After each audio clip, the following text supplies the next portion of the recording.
অর্থাৎ জেনারেটর যে আলাদা আলাদা ভোল্টেজ ভাগ করে বা ভোল্টেজ রেগুলেটর হিসেবে কাজ করে সেই বিষয়গুলো আমরা আজকে জানবো।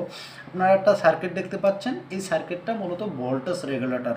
অর্থাৎ এখানে আমি 4টা জেনারেটর ব্যবহার করছি, 4টি মানের জেনারেটর ব্যবহার করছি। আপনারা দেখতে পাচ্ছেন ইন 4744, ইন 4742, ইন 4739, ইন 4733। এই বিভিন্ন মানের জেনারেটরের মাধ্যমে এই ভোল্টেজটাও ভাগ হয়ে যাচ্ছে। আপনারা দেখতে পাচ্ছেন এখানে ইনপুট ভোল্টেজ 24 দেওয়া হয়েছে, এখানে নেগেটিভ ভোল্টেজ দেওয়া হয়েছে অর্থাৎ নিউট্রাল হিসেবে ব্যবহার করা হয়েছে, এখানে একই মানের রেজিস্টার ব্যবহার করা হয়েছে। কিন্তু এই মানের জন্য আমাদের ভোল্টেজটা ভাগ হয়ে গেছে। এখানে দেখতে পাচ্ছেন 15 ভোল্টেজ, এখানে 12 ভোল্টেজ, এখানে 9 ভোল্টেজ, এখানে 5 ভোল্টেজ। অর্থাৎ জেনারেটরের মানের কারণে এই ভোল্টেজগুলো ভাগ হয়ে গেছে।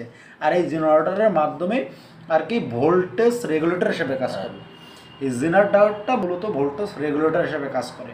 আপনারা তো দেখলেন যে কিভাবে এই ভোল্টেজটা ভাগ হয়ে গেছে, এই জন্য এটাকে ভোল্টেজ রেগুলেটর বলা হয়। Thank you.